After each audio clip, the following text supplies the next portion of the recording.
carry on with Hindi and as well as for English. ये जो topic है इसके अंदर बहुत अपने को गहराई से देखना पड़ेगा और इसमें बहुत अलग-अलग प्रकार के इसमें सप्लाईज इन्वॉल्व होने वाले हैं। तो मैंने कोशिश की है कि ये एक पूरे पेपर में इसको मैं एक बैठाऊं। तो एक 40 पन्नों का ये मैंने पेपर आप सबके लिए बनाया है। So the topic itself includes composite supply, works contract and input tax credit. आणि याच्या द टेबल ऑफ कंटेंट्स मध्ये या पेपर मध्ये आपण घेणार आहोत brief history of works contract, then important sections of CGST Act related to works contract, then test of classification of works contract of immovable property, then what is the test of composite contract, then what is the test of works contract, then few important Supreme Court judgment relevant for immovable property, then other important sections related to works contract, then schedule entries of works contract which related to exempt works contract, then schedule entry taxable works contract, याही मुद्द्याला आपण हात घालणार आहोत, then important AR and appellate advance ruling यानी AAAR, then special provisions related to value of supply for works contract, input tax credit, supplier and recipient perspective for works contract, then block credit of ITC under works contract, few important judgment related to block credit of ITC, few ARs related to ITC, and at last conclusion and vote of thanks. तर ये अपना पूरा agenda आज रहने वाला है। तो इसके अंदर मैंने कोशिश की है कि हर सेक्शन के लिए एक सिंप्लीफाई वे से आपके सामने सब रखूं। तो ये जो brief history of works contract अगर हम देखते हैं कि वैट एक्ट से हर स्टेट के वैट एक्ट के अंदर सेल्स टैक्स था पहले। तो गैनन डंकरले का हाईकोर्ट का जजमेंट आया था कि वर्क्स कॉन्ट्रैक्ट के अंदर डोमिनेंट इंटेंशन जो है ये जो रहता है execution of works contract which is a service and there is no element of sale in the goods.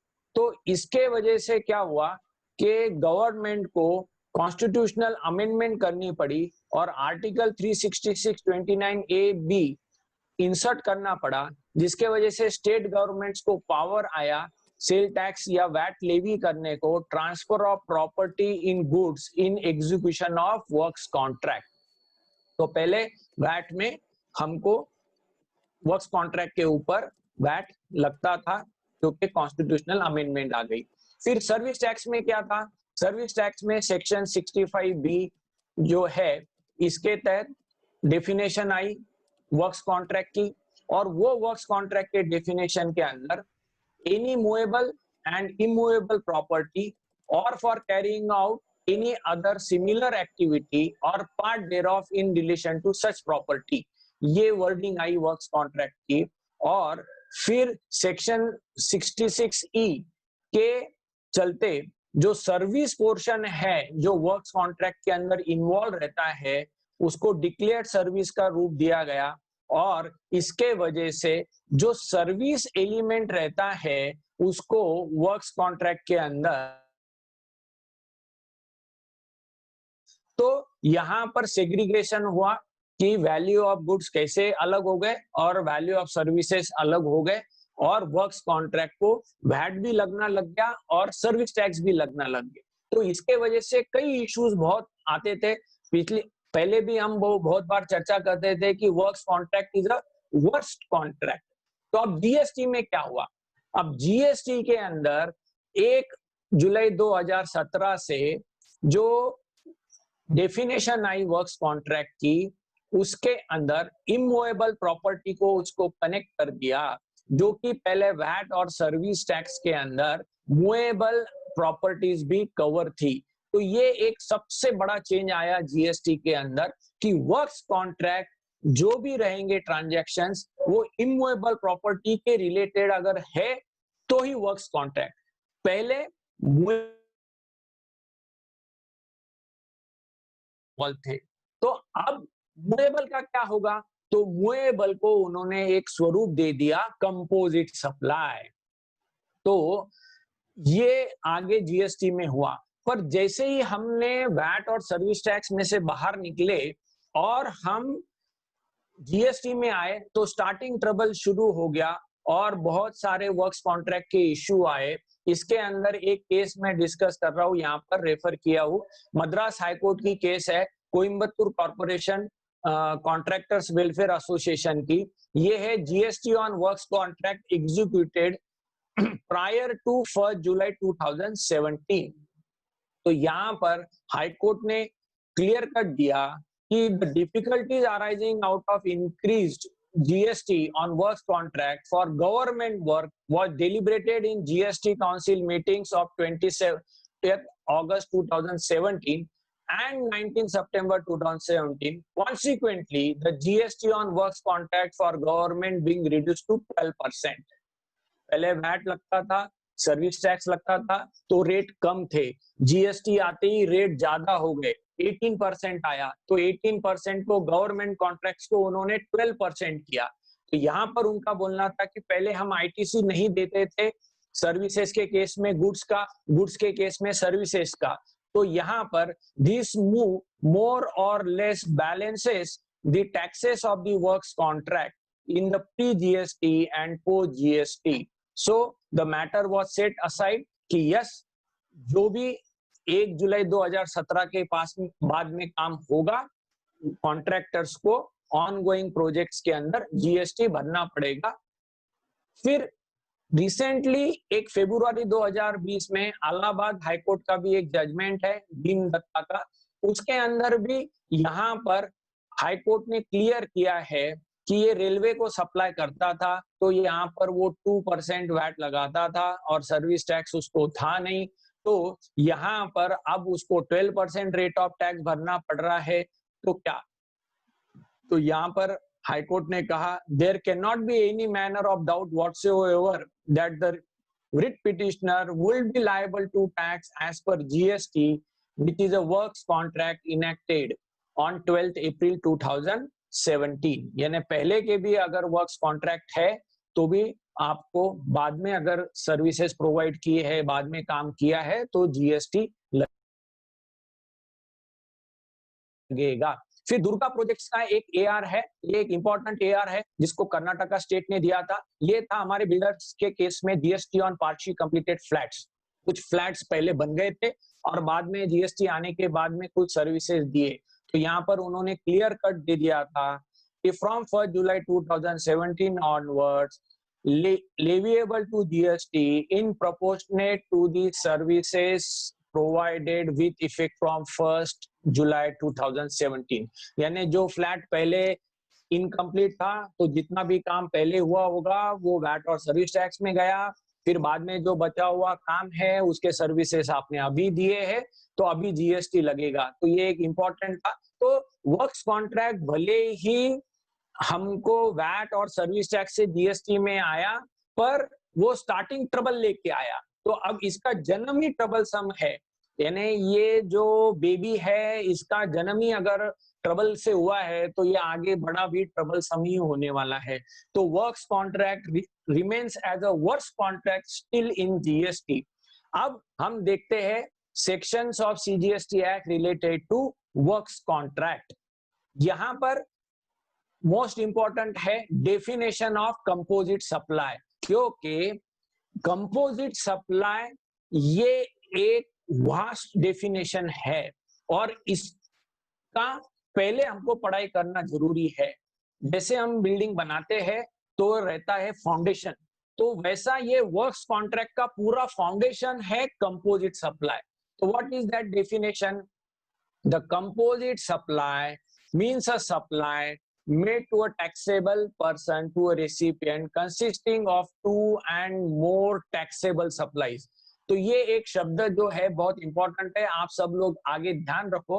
और मैं इसको आपको एक बड़े आराम से एक सिस्टमैटिक वे से आगे लेके जा रहा हूँ। और अगर यहाँ पर फंडामेंटली जो डेफिनेशंस है इसके ऊपर आप लोगों ने ध्यान दिया तो आगे आने वाले एआर जल्दी डाइजेस्ट होंगे, सिंप्लीफिकेशन हो जाएगा, आपको पूरा आगे इश्यूज ध्यान में आ जाएंगे। तो कंपोजिट सप्लाई मतलब ये है कि जहां पर सप्लाई किया है 2 और मोर टैक्सेबल सप्लाईज का, और ये नेचुरली बंडल्ड है and supplied in conjunction to each other and one of which is a principal supply. तो ये मोस्ट इंपॉर्टेंट डेफिनेशन है कि जहां पर 2 से ज्यादा टैक्सेबल सप्लाईज का यूसेज हो रहा है, जैसे हमारे कंस्ट्रक्शन कॉन्ट्रैक्ट्स के अंदर सीमेंट, रेती, स्टील, लेबर, पेंटिंग सब यूज हो रहा है और फिर हम उसको कंस्ट्रक्शन करके दे रहे हैं, तो ये कंपोजिट सप्लाई हो गया। तो कंपोजिट सप्लाई ये बहुत इंपॉर्टेंट डेफिनेशन है। तो कोई भी ट्रांजैक्शन ये पहले कंपोजिट सप्लाई में आएगी। फिर हमको ये देखना जरूरी है कंपोजिट सप्लाई के अंदर कि टैक्सेबल सप्लाई वर्ड यूज हुआ है। Taxable supply means leviable to tax. अब what is mean by leviable to tax? Section 9 दिया गया है जहां पर टैक्स लेवी होता है। सेक्शन 9 के अंदर अल्कोहल को बाहर रखा है, पेट्रोलियम प्रोडक्ट्स को बाहर रखा है। फिर नीचे एग्जाम सप्लाई का भी डेफिनेशन है। एग्जाम सप्लाई के अंदर नील रेट ऑफ टैक्स को इंक्लूड किया है, सेक्शन 11 का बोला है। तो और इसमें नॉन जीएसटी टैक्सेबल सप्लाई भी लिया है। तो इसका मतलब ये हुआ कि अगर कोई एग्जाम सप्लाई वाली ट्रांजैक्शन और टैक्सेबल सप्लाई दोनों एक हो जाती है तो वो कंपोजिट सप्लाई से बाहर हो जाएगी। अगर वो कंपोजिट सप्लाई से बाहर हो गई तो फिर उसका टैक्सेशन का क्या रहेगा? तो ये बहुत इंपॉर्टेंट एस्पेक्ट है हम सबके लिए जो आगे आप सबको ध्यान में रखना है। Now we come down to the most important definition that is of the works contract. ये जो वर्क्स कॉन्ट्रैक्ट की डेफिनेशन है ये हमारे को ध्यान में बहुत रखना जरूरी है। Works contract means a contract for building, construction, fabrication, completion, erection, installation, fitting out, improvement, modification, repairs, maintenance, renovation, alteration and commissioning of any immovable property wherein transfer of property in goods is involved। तो ये बहुत important है कि what is mean bye immovable property, what is mean bye goods and what is mean bye execution in the contract. तो ये सारी चीजें अगर रहेगी तो ही ये वर्क्स कॉन्ट्रैक्ट होगा जिसमें कंस्ट्रक्शन आ गया, फैब्रिकेशन आ गया और ये सारा इमूवेबल प्रॉपर्टी के संबंधित आया है। तो आगे भी देखेंगे हम कि what is mean bye immovable property. तो अब कंपोजिट कॉन्ट्रैक्ट के अंदर वो ट्रांजैक्शन आती है। अगर वो कंपोजिट कॉन्ट्रैक्ट है और अगर वो इमूवेबल प्रॉपर्टी का है तो वो वर्क्स कॉन्ट्रैक्ट के अंदर भी आ जाता है। तो ये बहुत इंपॉर्टेंट है कि वर्क्स कॉन्ट्रैक्ट के अंदर से मूवेबल प्रॉपर्टी को बाहर कर दिया और सिर्फ इमूवेबल प्रॉपर्टी को रखा है। और फिर और एक इंपॉर्टेंट सेक्शन है सेक्शन 7(1)(a). इसका जो शेड्यूल 2 है, शेड्यूल 2 के अंदर जो भी कंपोजिट सप्लाई है जो वर्क्स कॉन्ट्रैक्ट रिलेटेड, इसको सर्विस ट्रीट कर दिया है। तो by all means all works contract are service. तो ये हमको ध्यान में रखना है। और अगर ये सर्विस हो जाती है सारे वर्क्स कॉन्ट्रैक्ट तो इसमें रेट ऑफ टैक्स जो है गुड्स का हम यूज करते हैं जिसको हम प्रॉपर्टी में ट्रांसफर करते हैं उसकी जो वैल्यू है और जो सर्विसेज की वैल्यू है ये दोनों ही कंपोनेंट एक साथ इंक्लूड हो जाते हैं और वो वैल्यू ऑफ सप्लाई में आते हैं। तो therefore irrespective of rate of tax on the goods being supplied during the course or execution of the works contract, the tax rate applied on the supply is a rate applicable on each works contract। मतलब ये हो गया कि goods भी अगर use हुए होंगे, services भी यूज हुई होंगी तो उनकी पूरी टोटल वैल्यू करके उसका जो रेट ऑफ टैक्स है वर्क्स कॉन्ट्रैक्ट का वो सर्विसेज के हिसाब से टैक्स होगा और उसके अलग अलग शेड्यूल एंट्रीज है। तो गुड्स के वैल्यूएशन से हम बाहर निकल गए वर्क्स कॉन्ट्रैक्ट के केस में। अब हम आते हैं इमूवेबल प्रॉपर्टी के डेफिनेशन की तरफ। जीएसटी के अंदर इमूवेबल प्रॉपर्टी की कोई डेफिनेशन दी गई नहीं है। इसके लिए हमको general clauses act 3 section 3 subsection 26 refer करना पड़ेगा। और यहाँ पर इमूवेबल प्रॉपर्टी की जो टर्म दी गई है इसके हिसाब से अगर हम देखते हैं तो इट इंक्लूड्स, तो वर्ड क्या दिया है, it includes land benefit, benefit to arise out of the land and the things attached to the land or permanently fastened to anything attached to the earth। तो ये बहुत इंपॉर्टेंट है कि उसके अंदर लैंड होनी चाहिए, जगह है, and benefits arise of the land है, then attach to the earth और परमानेंटली फास्टन। तो अगर ये डेफिनेशन को हम देखते हैं तो ये बहुत इंक्लूसिव डेफिनेशन है, और इसका जो इंटीग्रल पार्ट है इसके अंदर सिविल स्ट्रक्चर जो है ये बहुत इंपॉर्टेंट रोल प्ले करेगा आगे, और पूरा जो आगे वर्क्स कॉन्ट्रैक्ट का झमेला है ये सिविल स्ट्रक्चर के ऊपर जाके रुकेगा। तो वो जो सिविल स्ट्रक्चर है वो अटैच टू द अर्थ है क्या, तो वो इमूवेबल प्रॉपर्टी बनता है क्या, वो हमको देखना बहुत जरूरी है। तो जीएसटी के जगह हमको ये जनरल क्लॉजेस के डेफिनेशन में जाना पड़ेगा, और जब हम इसका कैरेक्टरिस्टिक्स इमूवेबल प्रॉपर्टी की स्टडी करते हैं तो हमारे सामने ये ध्यान में आ जाता है कि ये जो भी हम पढ़ रहे हैं इसमें अटैच टू द अर्थ होना चाहिए, वो परमानेंटली फास्टन होना चाहिए, और वो forming part of the land अगर है तो ये बराबर कॉन्ट्रैक्ट जो है ये इमूवेबल प्रॉपर्टी के इसमें आ जाएगा। तो ये तीन character attach to the earth, permanently fasten, ये हमारे लिए बहुत इंपॉर्टेंट रोल आगे प्ले करने वाले हैं। मूवेबल प्रॉपर्टी का कोई डेफिनेशन दिया नहीं है, तो हमारे को यही देखना है कि गुड्स के हिसाब से जो मूवेबल आया है जनरल क्लॉजेस के हिसाब से वही डेफिनेशंस हमको देखना है। Movable property shall mean property for every description except immovable property.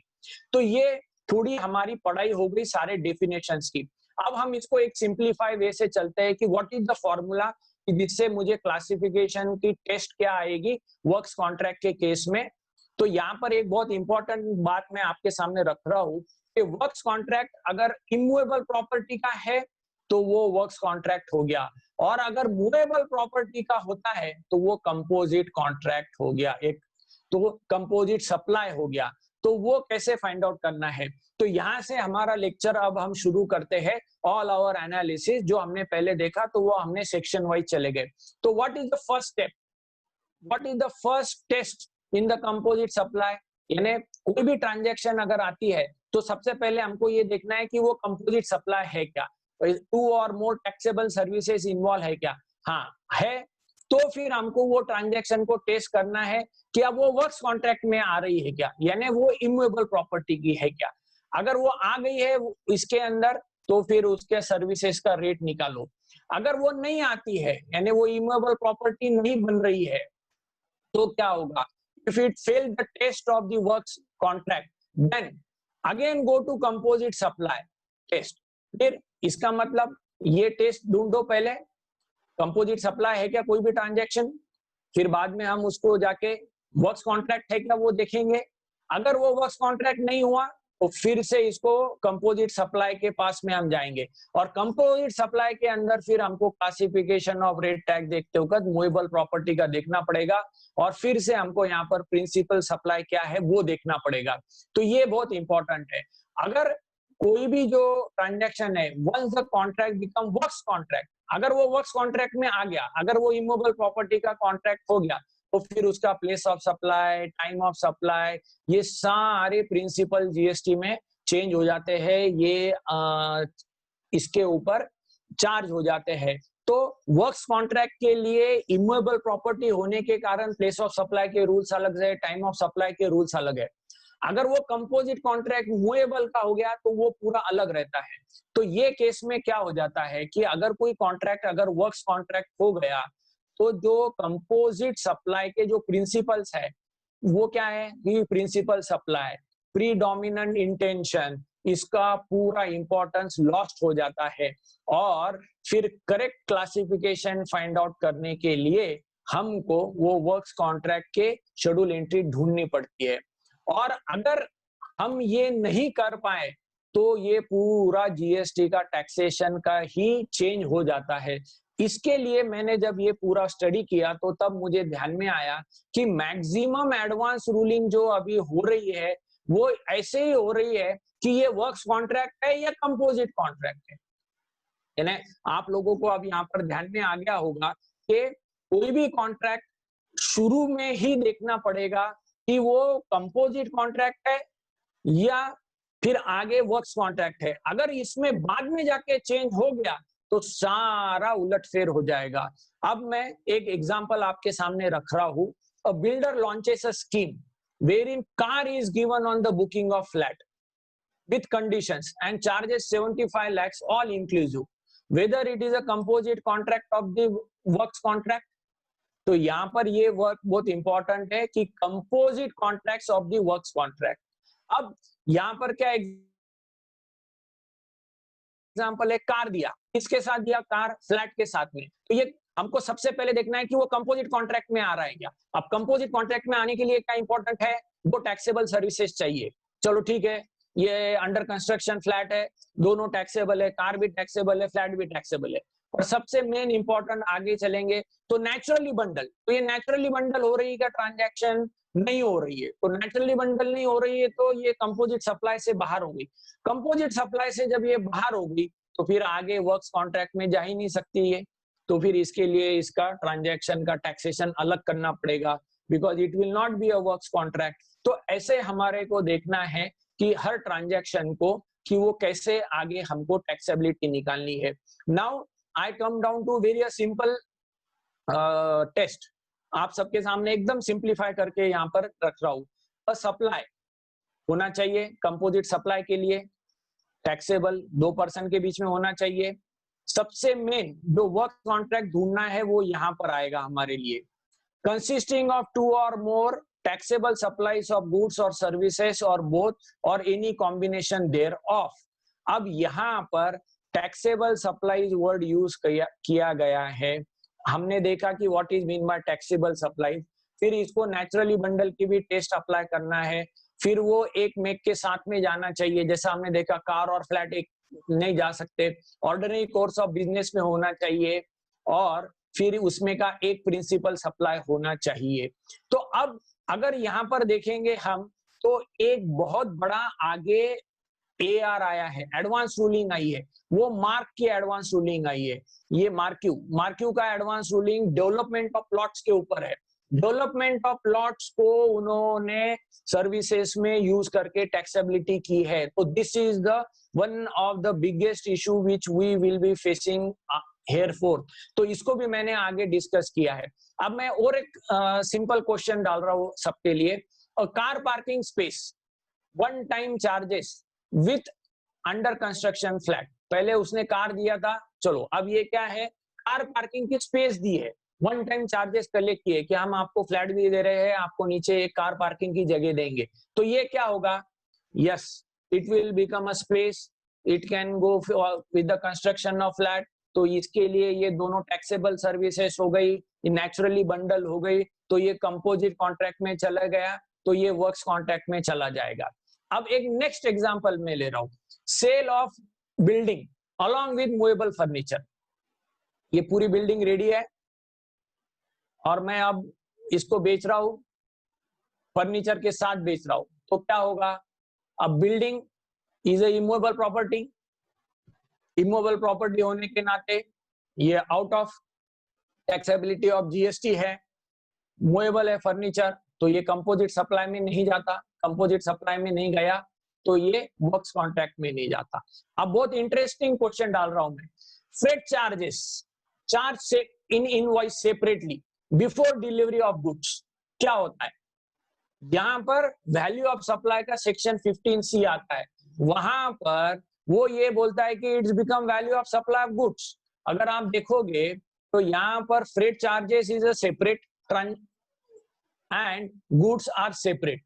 तो ये कंपोजिट कॉन्ट्रैक्ट हुआ क्या, तो ये कंपोजिट कॉन्ट्रैक्ट तो हुआ ही है, और भले ही मैं इसको सेपरेटली भी अगर ले रहा हूं, मैं सेपरेटली चार्ज भी कर रहा हूं, तो भी सेक्शन 15 के हिसाब से, सी के हिसाब से वो वैल्यू ऑफ सप्लाई में forcefully by deeming fiction add हो जाता है। तो मतलब क्या हुआ कि कोई कंपोजिट सप्लाई नहीं भी अगर है, पर अगर वैल्यू ऑफ सप्लाई के हिसाब से जो चार्जेस है, फ्रेट है, कमीशन है, anything done before delivery of goods है, जैसे interest, late payment of amount, interest हम वसूल करते हैं, उसका क्या होगा, whether it is a composite supply नहीं, पर वैल्यूएशन के लिए क्या हो जाता है कि आपने इंटरेस्ट वसूल किया है, लेट सप्लाई का पैसा आपको मिला तो उसके ऊपर भी आप जीएसटी भरो।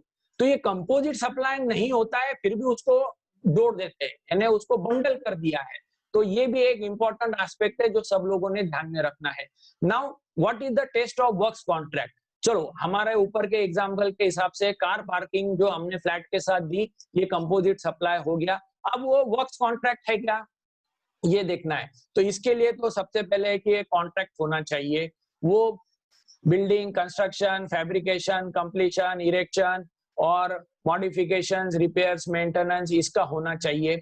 और सबसे मेन, ये जो कुछ भी एक्टिविटी हम कर रहे हैं, ये पूरी की पूरी एक्टिविटी जो है ये इमूवेबल प्रॉपर्टी की होनी चाहिए और उसमें गुड्स इन्वॉल्व होने चाहिए। यानी अगर प्योर सर्विसेज है तो भी ये वर्क्स कॉन्ट्रैक्ट के बाहर निकल जाएगा। तो इमूवेबल प्रॉपर्टी यानी क्या, ये अगर हम देखते हैं, जो पहले हमने डेफिनेशन देखी थी, तो यहाँ पर बहुत सारे इश्यूज आए हैं। इमूवेबल प्रॉपर्टी जीएसटी में डिफाइन नहीं रहने से अब ये इश्यूज हमको पुराने दूसरे लॉज में भी देखना पड़ रहा है और कई सारे केसेस और एआरस इसके संबंधित आ रहे हैं। अब इमूवेबल प्रॉपर्टी के 3 टुकड़े हमने किए थे। पहला तो एक लैंड हो जाता है, जिसके ऊपर मेरे ख्याल से सब पार्टिसिपेंट्स को ज्यादा इशू नहीं होगा। फिर बिल्डिंग, बिल्डिंग के अंदर कंप्लीटेड बिल्डिंग है तो वो इमूवेबल प्रॉपर्टी हो जाती है, अंडर कंस्ट्रक्शन है तो नहीं होती। और सबसे ज्यादा प्रॉब्लम ये है, यानी यही एक इशू है, अदर सिविल स्ट्रक्चर। ये crux of the all matter है। जो भी आप आगे देखोगे तो ये इमूवेबल प्रॉपर्टी का जो झगड़ा चल रहा है वो इन्हीं अदर सिविल स्ट्रक्चर के ऊपर ही चल रहा है, क्योंकि ये सिविल स्ट्रक्चर जो है ये बिल्डिंग का पार्ट हो गया तो इमूवेबल प्रॉपर्टी, अगर ये प्लांट एंड मशीनरी का पार्ट हो गया तो क्या, फिर वो प्लांट एंड मशीनरी का फाउंडेशन है तो ये सिविल स्ट्रक्चर है, तो फिर उसको बाहर करो। फिर आगे आईटीसी के जब हम रूल्स देखेंगे, सेक्शन देखेंगे, तो वहां पर इसके ऊपर अलग ही डिबेट है। अब इसको मुझे आपके सामने एक छोटा सा सिंप्लीफाइड क्वेश्चन रखना है। A trunky contract of engineering and construction of electrical pole, तो यहाँ पर क्या बन रहा है, इलेक्ट्रिकल पोल बन रहा है, उसका कंस्ट्रक्शन भी है, इंजीनियरिंग भी है।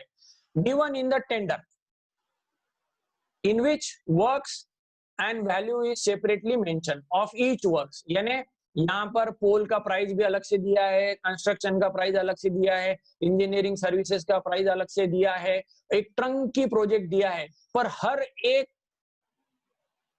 टेंडर के अंदर उसका वैल्यू अलग अलग अलग अलग लिखा है कि पोल इतने लगेंगे, उसका वैल्यू इतने का, वायर लगेगा इतना वैल्यू, इतने के सीमेंट लगेगा उसका वैल्यू, इतने के सर्विसेज लगेंगे। तो ये क्या होगा? तो ये क्वेश्चन आप सब लोग ध्यान में रखो, क्योंकि आगे इसका जवाब हमको मिलेगा।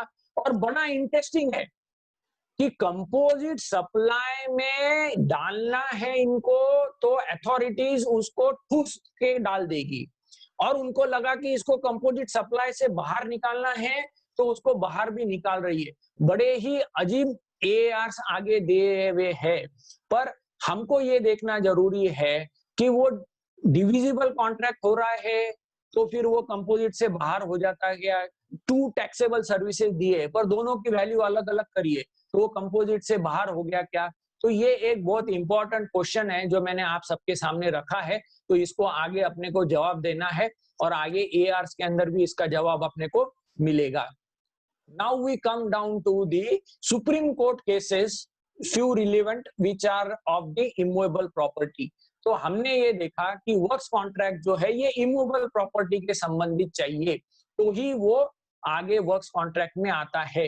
तो अब वर्क्स कॉन्ट्रैक्ट के लिए इमूवेबल प्रॉपर्टी के जजमेंट कौन कौन से है? सुप्रीम कोर्ट के कई सारे जजमेंट्स है, उसमें का प्रोमिनेंटली मैंने यहाँ पर उठाया है त्रिवेणी इंजीनियरिंग का। तो यहाँ पर ये दिया है कि कोई भी सिविल स्ट्रक्चर या कोई भी इमूवेबल प्रॉपर्टी अगर देखनी है हमको, प्लांट एंड मशीनरी को अगर हमको इमूवेबल प्रॉपर्टी ट्रीट करना है तो जनरल क्लॉजेस का हमको रेफरेंस देना है।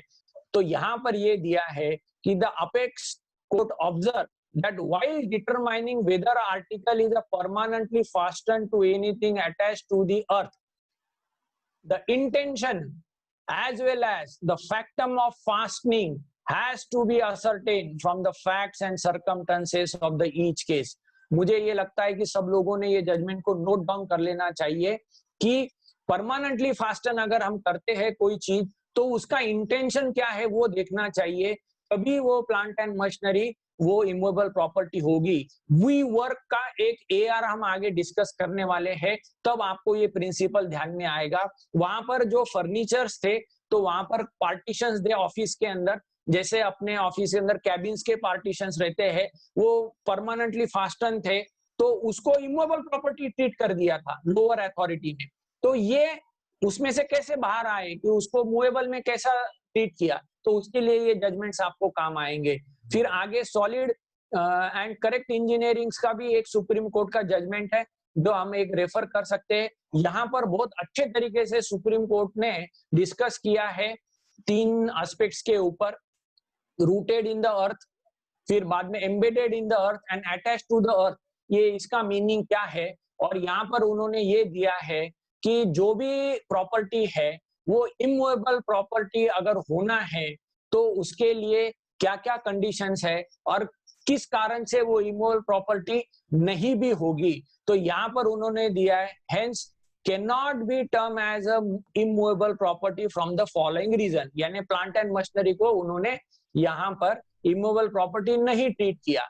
तो क्यों नहीं ट्रीट किया, यहाँ पर उन्होंने दिया है कि attach to the earth, then fixing of plants to the foundation, यानी जो फाउंडेशन है उसके अंदर प्लांट एंड मशीनरी फिट की है तो ये वाइब्रेशन फ्री होने के लिए किया था प्लांट एंड मशीनरी को। और ये जो सेटिंग अप ऑफ प्लांट है ये इंटेंडेड नहीं है कि परमानेंट वहीं रहेगा, उसको हम मूव भी कर सकते हैं वो प्लांट एंड मशीनरी को। तो इसके वजह से ये प्रॉपर्टी इमूवेबल प्रॉपर्टी नहीं होगी प्लांट एंड मशीनरी। सिर्फ नट एंड बोल्ट फिक्स कर दिया, फाउंडेशन में लगा दिया तो वो मशीन परमानेंटली अटैच हो गई, इसके वजह से वो plant and machinery immovable property हो गई, ऐसा नहीं हो सकता। ऐसे सुप्रीम कोर्ट के जजमेंट्स थे। अब हम चलते हैं other sections of works contract, यानी हमने पहले देख लिया कंपोजिट सप्लाई होना चाहिए, फिर वो वर्क्स कॉन्ट्रैक्ट होना चाहिए, वर्क्स कॉन्ट्रैक्ट के अंदर इमूवेबल प्रॉपर्टी कैसे ढूंढना है ये देख लिया। तो सबसे पहले तो कंपोजिट कॉन्ट्रैक्ट ढूंढो, फिर वो वर्क्स कॉन्ट्रैक्ट है क्या इमूवेबल प्रॉपर्टी का ढूंढो। अब हमको आगे जब टैक्स रेट या क्लासिफिकेशन करने हैं तो उसके कुछ और भी डेफिनेशन दिए हैं, ये मैं ज्यादा यहाँ पर रेफर नहीं करूंगा, आपको पेपर के लिए सिर्फ साथ में दे रहा हूँ। यहाँ पर ओरिजिनल वर्क्स का भी डेफिनेशन है एक्ट के अंदर, एक सिंगल रेसिडेंशियल यूनिट का भी डेफिनेशन दिया है, रेसिडेंशियल कॉम्प्लेक्स का डेफिनेशन दिया है क्योंकि टैक्स रेट होंगे चेंज, और गवर्नमेंट अथॉरिटी का भी डेफिनेशन है क्योंकि works contract for government authority ये अलग। What is mean by government authority, इसके लिए भी डेफिनेशंस यहाँ दी है। फिर कंस्ट्रक्शन सर्विसेज का डेफिनेशन है और इसको सर्विसेज के अंदर इंक्लूड किया है, ये भी हमने देख लिया। अब हम चलते हैं कि हमारे जो ट्रांजैक्शंस है वो वर्क्स कॉन्ट्रैक्ट के तो है और वो इमूवेबल प्रॉपर्टी के भी है।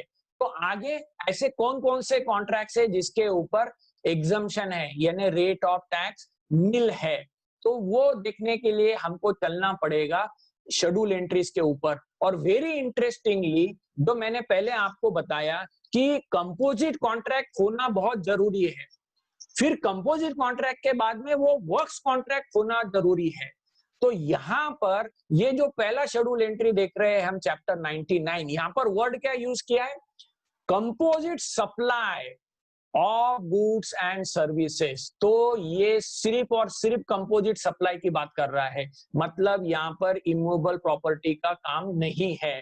तो ये एक ऐसी शेड्यूल एंट्री है, यहाँ पर ये है कि composite supply of goods and services है जहां पे value of supply of goods constitute not more than 25%, यानी 25% से ज्यादा अगर मेरा गुड्स का वैल्यू नहीं है और वो मैं any activity of panchayat municipal corporation जो आर्टिकल 234G 234W को देता हूं तो मुझे नील रेट ऑफ टैक्स है।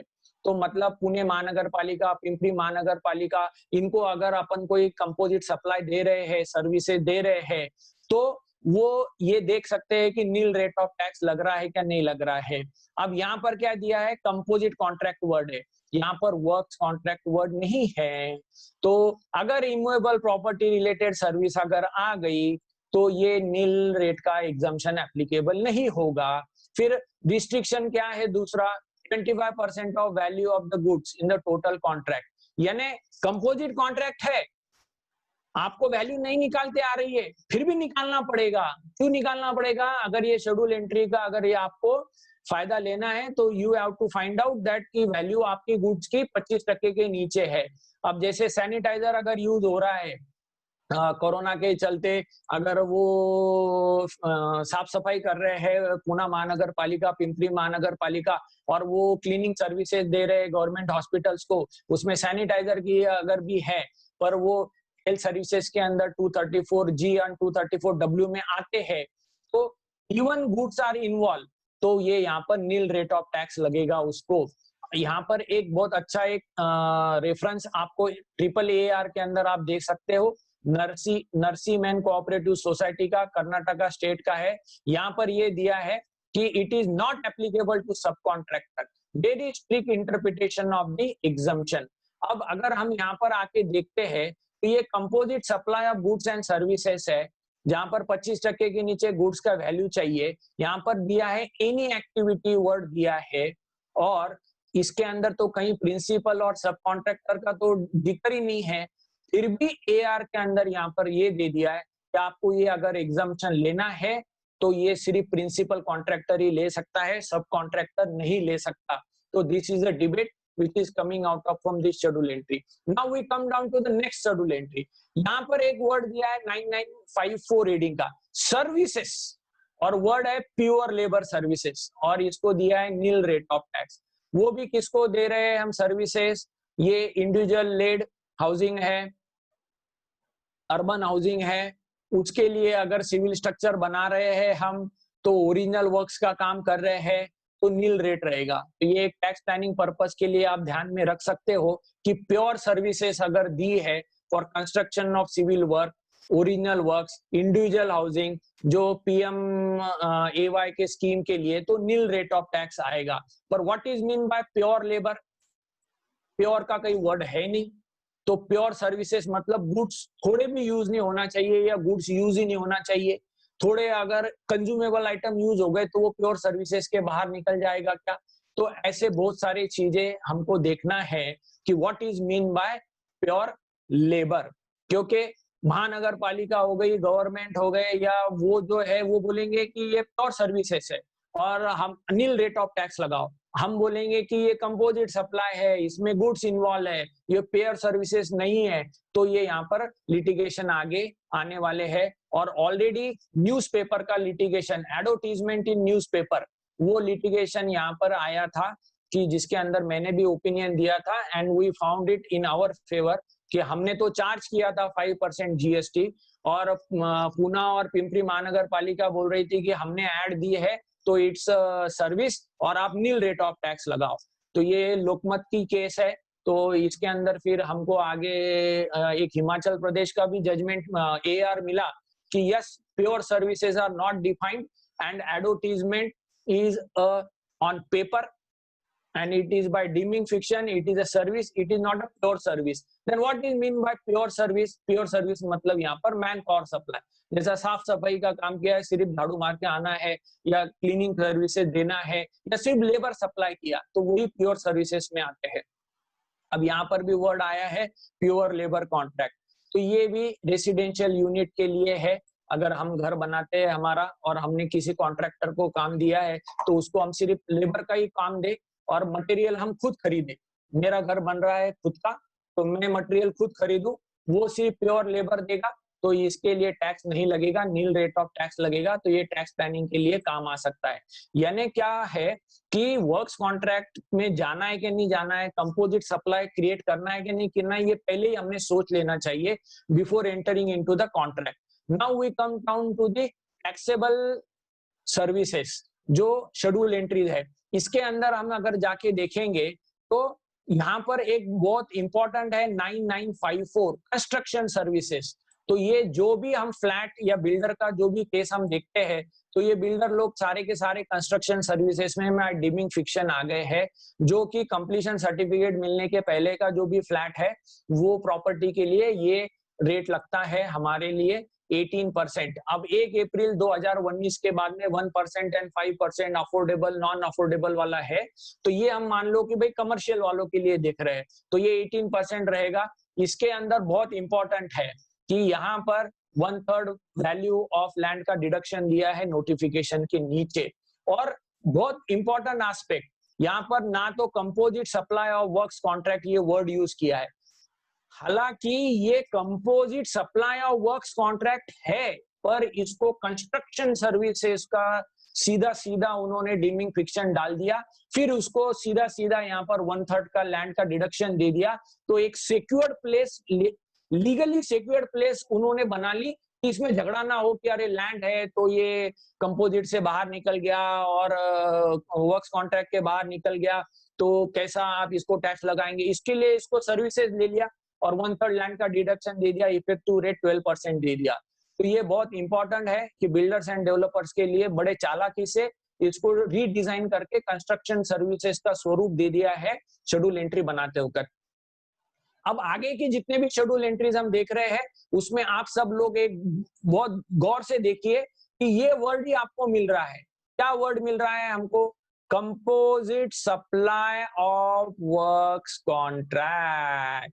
ये दोनों वर्ड साथ में चल रहे हैं। जो भी शेड्यूल एंट्री आप देखोगे अगर वो इमूवेबल की है तो ये वर्डिंग आपको मिलेगी ही मिलेगी। तो ये एक शेड्यूल एंट्री है जहां पर 18% रेट ऑफ टैक्स है, ये रेसिडुअल शेड्यूल एंट्री है। जो भी इमूवेबल प्रॉपर्टी का वर्क्स कॉन्ट्रैक्ट रहेगा अगर कहीं पे भी मेंशन नहीं है तो यहाँ पर 18% रेट ऑफ टैक्स लगेगा। फिर दूसरी शेड्यूल एंट्री चलते हैं हम, यहाँ पर भी देखिए आप शुरुआत में दे दिया composite supply of works contract. तो परवलीचा शब्द किंवा ज्याला म्हणतात की आता दरवेळेस आपल्याला काय लक्षात ठेवायचं आहे, composite supply of works contract, ये शब्द हर बार ध्यान रखना है। अगर ये है तो ये इमूवेबल प्रॉपर्टी का है, और सिर्फ कंपोजिट सप्लाई वर्ड है तो वो मूवेबल का है। फिर मूवेबल रहने से फिर प्रिंसिपल सप्लाई निकालो, प्रिंसिपल सप्लाई के हिसाब से प्रीडोमिनेंट इंटेंशन देखो और फिर वो हिसाब से टैक्स लगाओ। अगर इमूवेबल प्रॉपर्टी का वर्क्स कॉन्ट्रैक्ट की पढ़ाई कर रहे हैं तो ये शब्दों को अपने को हर बार ध्यान में रखना है कि शेड्यूल एंट्री के शुरुआत में क्या दिया है। तो ये भी एक इमूवेबल प्रॉपर्टी का सप्लाई हो गया। ये किसके लिए है? Any supplier. ये क्या कर रहा है? ये सप्लाई कर रहा है। किसको सप्लाई कर रहा है? गवर्नमेंट को सप्लाई कर रहा है। क्या सप्लाई कर रहा है? ये दे रहा है erection, commissioning, installation, alteration of. तो ये ऑफ शब्द बहुत इंपॉर्टेंट है। तो ये कोई ऑब्जेक्ट के लिए यूज हो रहा है।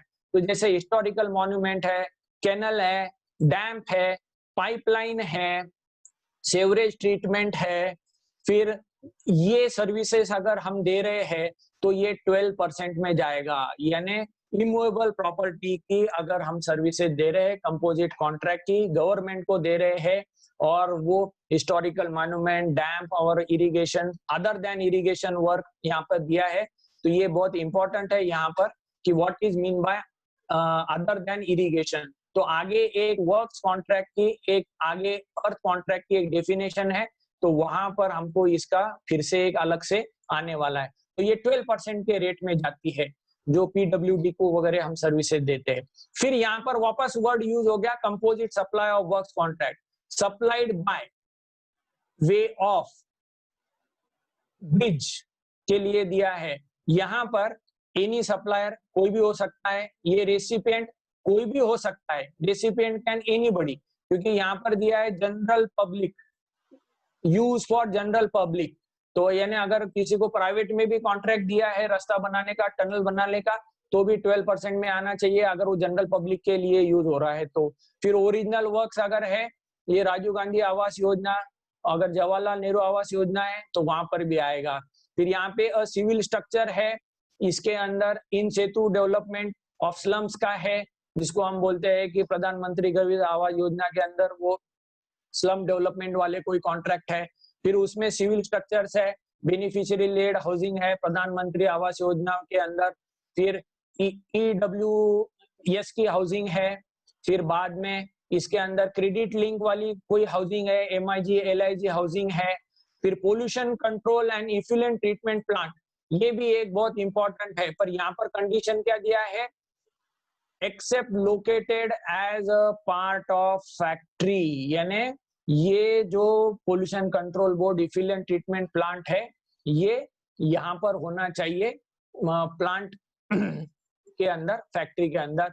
और फ्यूनरल एंड ब्यूरल ये दिए है सिविल स्ट्रक्चर। और एक इंपॉर्टेंट दिया है, कोई ट्रस्ट बनाई है इनकम टैक्स के हिसाब से 112A है, और वो मिड डे मील का अगर काम कर रहे हैं उनके लिए कोई बिल्डिंग बनाते हैं, तो ये केस के अंदर सर्विस जो वर्क्स कॉन्ट्रैक्ट होगा वो वर्क्स कॉन्ट्रैक्ट 12% से होगा। तो what is the crux of the matter, ये सिविल चैप्टर, सिविल कंस्ट्रक्शंस रहेंगे, इसमें पीएमजीएवाई वगैरह रहेंगे, रोड के रिलेटेड भी है। अब सबसे मेन है applicable to the sub contractor और नॉट, क्योंकि यहाँ पर एक इंपॉर्टेंट दिया है बाय वे ऑफ, बाय यानी सप्लाइड बाय, और यहाँ पर दिया हुआ है ऑफ, यानी कोई भी एनी सप्लायर अगर वो सप्लाई कर रहा है ये सर्विस, ये प्रकार के सर्विसेज ऑफ ब्रिज टनल, तो यहाँ पर कहीं प्रिंसिपल और सब कॉन्ट्रैक्टर का बाइफर्केशन नहीं है, तो फिर ये 12% का सब कॉन्ट्रैक्टर को अप्लीकेबल होना चाहिए कि नहीं होना चाहिए, ये भी हमको आगे देखना है। इसका क्वेश्चन आगे एआरस के अंदर मिल जाएंगे। अब थोड़ा आगे हम फास्ट चलते हैं। फिर यहाँ पर एक शेड्यूल एंट्री है composite supply of works contract, ये भी 12% चार्ज कर रही है, पर ये काय के लिए है, original works pertaining to railways, single residential house in a residential complex, जहां पर 60 स्क्वायर फीट के नीचे वाले है, अफोर्डेबल हाउसिंग वाला है, यानी जो भी अफोर्डेबल हाउसिंग के अंदर 50% के ऊपर अगर अफोर्डेबल हाउसिंग है, तो ये केस के अंदर जो कॉन्ट्रैक्टर रहता है वो 12% लगाता है हमको। अगर वो रेलवे को भी दे रहा है तो 12% लगाएगा।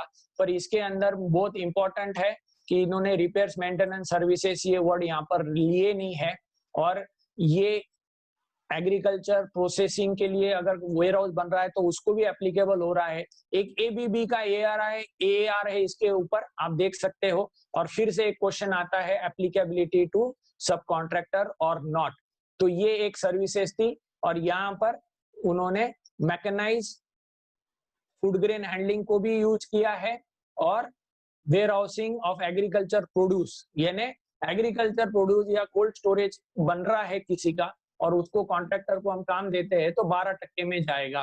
फिर यहाँ पर वापस composite supply of works contract use किया है, 12% रेट लगेगा। ये किसको जा रहा है, एनी सप्लायर दे रहा है, ये गवर्नमेंट को सर्विसेज हम दे रहे हैं, स्पेसिफाइड इमूवेबल प्रॉपर्टी के लिए है, और ये सिविल स्ट्रक्चर जो रहेंगे ये एजुकेशन वगैरह उसके लिए यूज होंगे, क्योंकि यहाँ पर दिया है अदर देन कॉमर्स, इंडस्ट्री और एनी अदर बिजनेस। तो एजुकेशन के लिए अगर हम जैसे गवर्नमेंट की कोई स्कूल वगैरह बन रही है तो वहां पर 12% रेट से वो वर्क्स कॉन्ट्रैक्ट सर्विसेज को चार्जिंग होगी। अब हम देखते हैं composite supply of works contract जो 5% वाला है। ये बड़ी इंटरेस्टिंग शेड्यूल एंट्री है। यहाँ पर एक अर्थ वर्क का नाम दिया है, यहाँ पर इन्हें they have distinguish it's a earth work. Earth work मतलब क्या कि जिसके अंदर 75% एंड मोर जो है ये अर्थ वर्क का काम है, जो इरिगेशन में रहता है, जैसे मट्टी इधर से उधर सरकाना, तो ये एक हो गया। तो यहाँ पर अर्थ वर्क का जो डेफिनेशन है ये सोमा मोहिते का जॉइंट वेंचर का महाराष्ट्र का एआर है, जिसके अंदर आप लोग देख सकते हैं अर्थ वर्क का डेफिनेशन क्या है। और यहाँ पर बहुत इंपॉर्टेंट एआर है क्योंकि यहाँ 5% का एग्जाम्पशन किसको एप्लीकेबल होगा किसको नहीं एप्लीकेबल होगा इसकी डिटेल में स्टडी की है। तो यहाँ पर क्या कर दिया है कि ये वर्क कॉन्ट्रैक्ट है, ये कंपोजिट कॉन्ट्रैक्ट भी है, पर यहाँ पर वैल्यूएशन का लिमिट ला दिया कि इसके अंदर अर्थ वर्क जो है ये 75% से ज्यादा होना चाहिए। तो बड़ा इंटरेस्टिंग तरीके से इन्होंने शेड्यूल एंट्री के अंदर ही ऐसे कंडीशन ला दिए कि फिर से स्प्लिट करना पड़ रहा है। यानी पहले वो इंडिविजुअल कॉन्ट्रैक्ट थे, इसके लिए कंपोजिट में गए, वर्क्स कॉन्ट्रैक्ट में गए, आप बोलते फिर से डिवाइड करो अगर इसका बेनिफिट लेना है तो। फिर आगे एक associated service oil and gas का शेड्यूल एंट्री है, 12% है, इसके लिए हम ज्यादा रेफर नहीं करेंगे। फिर बाद में वापिस कंपोजिट सप्लाई का एक है एंट्री जहां पर स्पेसिफिकली दिया है कि ये सब कॉन्ट्रैक्टर और मेन कॉन्ट्रैक्टर को एप्लीकेबल होगा आइटम 3 से लेके 6 तक का। तो ये यहाँ पर सब कॉन्ट्रैक्टर जो गवर्नमेंट्स को हम कॉन्ट्रैक्ट दे रहे हैं उनके लिए एप्लीकेबल होगा। पर यहाँ पर इंपॉर्टेंट है कि फर्स्ट लेवल सब कॉन्ट्रैक्टर को ही होगा, यानी गवर्नमेंट ने ए को कॉन्ट्रैक्ट दिया, ए ने बी को दिया तो बी तक ही सीमित रहेगा, बी ने अगर आगे सी को दिया तो नहीं रहेगा। और एक एपिलेट एडवांस रूलिंग का भी जजमेंट है श्री कंस्ट्रक्शन का, जो हमारे फेवर के अंदर है, और वो महाराष्ट्र स्टेट का एआर है सब कॉन्ट्रैक्ट्स के ऊपर। यू कैन रेफर इट, वो भले ही रेलवे का रहा तो भी अपने लिए ये फायदेमंद एआर होता है। फिर बाद में यहाँ पर सब कॉन्ट्रैक्टर ने के सर्विसेज के लिए भी दिया है, और ये किसके लिए दिया है 5%, यानी अर्थ वर्क जो कर रहे हैं हम, उसके अंदर अगर हम सब कॉन्ट्रैक्ट करते हैं तो भी 5% मिलेगा फॉर दैट फर्स्ट सब कॉन्ट्रैक्टर। तो सब कॉन्ट्रैक्टर के लिए 2 शेड्यूल एंट्री सेपरेटली आई है। फिर हाउसकीपिंग, प्लम्बिंग, कारपेंटिंग सर्विसेज अगर हम देते हैं ई कॉमर्स ऑपरेटर के थ्रू, तो वहां पर वो 5% में जाता है, वो ई कॉमर्स ऑपरेटर के लिए ये स्पेसिफिक शेड्यूल एंट्री है। फिर बाद में इसके अलावा अगर कोई कंस्ट्रक्शन सर्विसेज अगर आ जाती है जो मूवेबल प्रॉपर्टी के रिलेटेड है, तो रेसिडुअल शेड्यूल एंट्री 18% में वो जाएगा। और सबसे लास्ट इसके अंदर आगे दिया है कि 18% की शेड्यूल एंट्री है जहां पर इंजीनियरिंग कॉन्ट्रैक्ट्स है, जहां पर इंस्टॉलेशन है, जहां पर टेक्निकल सर्विसेज है, वो सारे जो भी कॉन्ट्रैक्ट्स रहेंगे बायोगैस के, सोलार जनरेशन के, विंड मिल्स के, ये वेस्ट के, ओशन वेव्स के, एनर्जी के डिवाइसेस के, ये सारे के सारे 18। वेरी इंटरेस्टिंग, सोलार को उन्होंने डिवाइड किया है कि 70% आपका गुड्स रहेंगे एनर्जी कॉन्ट्रैक्ट को टर्नकी, और सर्विसेज के लिए 30% का नोटिफिकेशन, तो उसके लिए ये शेड्यूल एंट्री है। तो यहाँ पर हमने टैक्सेबिलिटी के सारे शेड्यूल एंट्री देख लिए। तो अब यहाँ पर हमको ध्यान में आ गया कि जो इमूवेबल प्रॉपर्टी के वर्क्स कॉन्ट्रैक्ट है उनको नाम दिया है composite supply of works contract. ये हमारे हो गए सारे के सारे इमूवेबल प्रॉपर्टी के। अब वो इमूवेबल प्रॉपर्टी है क्या नहीं, और वो कंपोजिट सप्लाई है क्या नहीं, ये 2 मुद्दे बहुत इंपॉर्टेंट है। तो ये दोनों टेस्ट के ऊपर खूब झगड़ा होता है, और यहाँ पर कुछ इंपॉर्टेंट एआरस मैं आपके सामने रख रहा हूं जो आप सबके लिए एक बेनिफिशियल रहेगा। सो let's go through the first AR. ये एआर है एबीबी इंडिया का, जो वेस्ट बंगाल का है। और मैं आपको एक चीज बता दूं कि जो एडवांस रूलिंग रहती है वो उस स्टेट के लिए लागू होना जरूरी है, और वो भी उसी एप्लीकेंट के लिए लागू होना जरूरी है। अगर कोई उस स्टेट का दूसरा भी एप्लीकेंट है तो ही में not apply the AR principle. तो एडवांस रूलिंग का आपको कितना यूज करना है ये अपने सबने लीगली सोच के रहना है। एक ही एडवांस रूलिंग दूसरे को applicable in principle for legal benefit आप लेना है तो ले सकते हो, पर by law it is not applicable. एक स्टेट के महाराष्ट्र की एआर दूसरा स्टेट मना भी कर सकता है कि मैं उसको रेफर नहीं करूंगा, पर महाराष्ट्र के अंदर एक थोड़ा सा हमको एक ये बोलते कि रास्ता तो मिलता है चर्चा करने के लिए। तो इसके लिए मैं एआर आपके सामने रख रहा हूं। वन में not legally bind AR on himself, but you can study the AR to know what is the crux of the matter and whether my facts and figures are the same or not. तो यहाँ पर ABB India का AR हम देख रहे थे, ये technological services देते हैं, सिस्टम्स है, इलेक्ट्रिफिकेशन का काम करते हैं। तो इन्होंने बोला कि हम ये रेलवे के लिए काम कर रहे हैं, स्काडा का सिस्टम बनाते हैं, और हमारा जो कॉन्ट्रैक्ट है इसके अंदर गुड्स भी है, सर्विसेज भी है, और इमूवेबल प्रॉपर्टी है, पर हम टेक्नोलॉजिकल सर्विसेज देते हैं। तो क्या होगा, अब यहाँ पर देखो जो वेस्ट बंगाल का एआर है उन्होंने यहाँ पर दे दिया कि ये कंपोजिट सप्लाई है, ये वर्क्स कॉन्ट्रैक्ट के अंदर टैक्सेबल होगा, और वो शेड्यूल एंट्री के हिसाब से चलेगा। तो भले ही ये टेक्नोलॉजिकल कॉन्ट्रैक्ट था, पर उसके अंदर इमूवेबल प्रॉपर्टी का भी कॉन्ट्रैक्ट था, तो इसको कंपोजिट कॉन्ट्रैक्ट के अंदर वर्क्स कॉन्ट्रैक्ट में डाल के इसको ट्रीट किया है। अब आगे चलते हैं हम, विहान एंटरप्राइजेस का एक एआर है, ये एमपी स्टेट का है, ये बड़ा इंपॉर्टेंट एआर है। ये क्यों इंपॉर्टेंट एआर है, ये ट्रंकी प्रोजेक्ट्स का है। जो मैंने ऊपर आपको एग्जांपल दिया था कि एक ट्रंकी प्रोजेक्ट्स का, उसका जवाब आपको यहाँ मिलेगा। ट्रंकी प्रोजेक्ट है, लाइन बाय लाइन उसके अंदर अलग अलग मल्टीपल इंडिपेंडेंट कॉन्ट्रैक्ट्स मेंशन किए हैं टेंडर के अंदर, और वो टेंडर के अंदर उसके अंदर कुछ नेचर ऑफ वर्क्स कॉन्ट्रैक्ट है, कुछ गुड्स है, कुछ सर्विसेज है। इसके अंदर ये सोलर प्लांट का कॉन्ट्रैक्ट था, और फिर यहाँ पर 70% जो वैल्यू है ये deem to be of goods and 30% value deem to be services, ऐसा होता है जो अमेंडमेंट आया और उसका इफेक्टिव रेट 8.9 आता है उनके हिसाब से। तो यहाँ पर ये पूछा गया कि ये हमको एप्लीकेबल होता है क्या। तो बड़ा इंटरेस्टिंग यहाँ से एक चीज मिलती है कि only where the transfer of property in goods where is in involve in the execution of works contract, यानी जहां पर गुड्स वर्क्स कॉन्ट्रैक्ट में इन्वॉल्व है वहीं पे ये कंपोजिट और वर्क्स कॉन्ट्रैक्ट का यूज होना चाहिए। जहां पर मल्टीपल कॉन्ट्रैक्ट्स है, इंडिपेंडेंट कॉन्ट्रैक्ट्स है, जहां पर उसका वैल्यू सेपरेटली बताया है और वो जो नेचर ऑफ वर्क्स है वो सिर्फ उसके रिलेटेड गुड्स सप्लाई करने का लिखा है यहाँ पर टर्नकी प्रोजेक्ट्स के अंदर। तो यहाँ पर उन्होंने क्या दिया, unless such supply of goods और services is a part and made in the execution of works contract, it will not become part of the works contract। तो यहाँ पर जजमेंट उन्होंने दिया कि जो इक्विपमेंट्स है, मटेरियल्स है, सब स्टेशंस है, ये सारे के सारे सेपरेटली यहाँ पर वैल्यू मेंशन की गई है, तो ये वर्क्स कॉन्ट्रैक्ट के पार्ट नहीं होंगे और उनका वैल्यू वर्क्स कॉन्ट्रैक्ट में नहीं आएगा।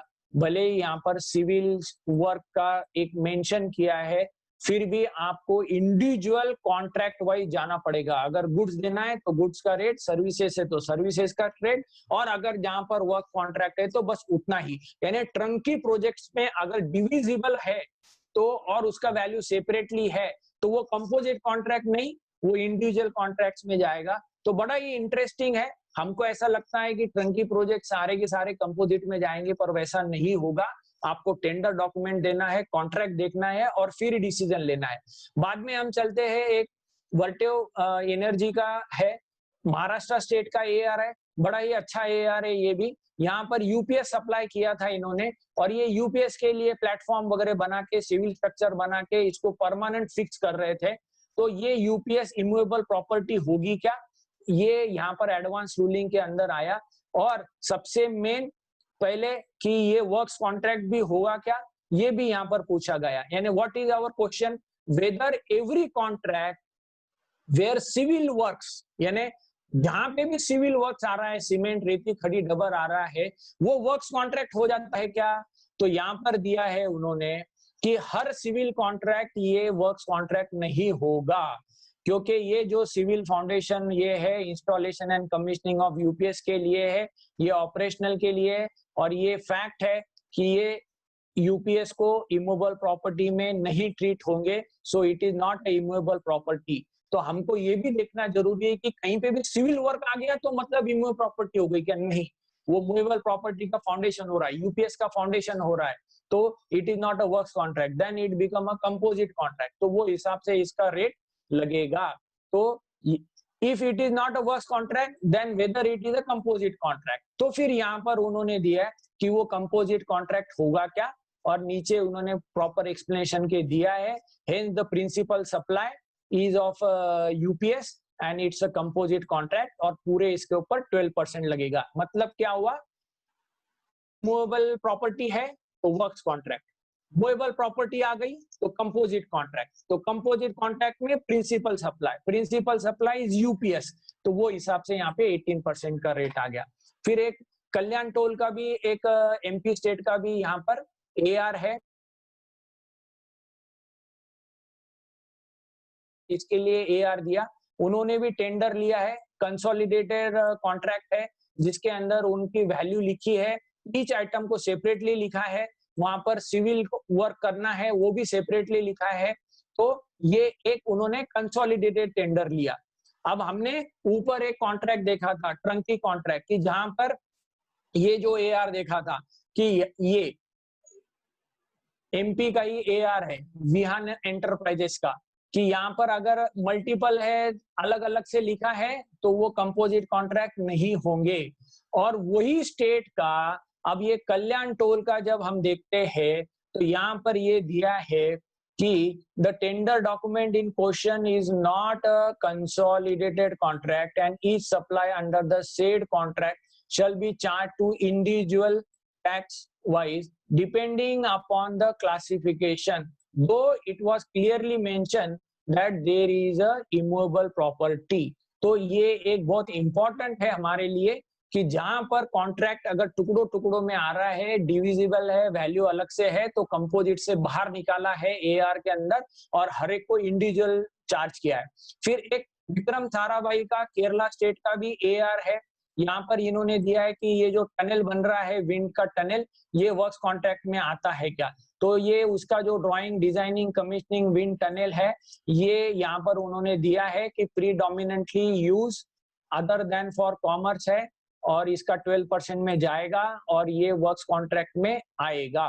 तो ये भी एक इम्पोर्टेंट है कि what is mean by the other than commerce and industry. जो हमने देखा कि एजुकेशनल स्कूल अगर बना रहे गवर्नमेंट के लिए तो उसका 12% का रेट मिलेगा। तो अदर देन कॉमर्स, इंडस्ट्री और बिजनेस एंड प्रोफेशन है, गवर्नमेंट को दे रहे हैं, जैसा विंड टनल बना के, तो 12% में जा रहा है।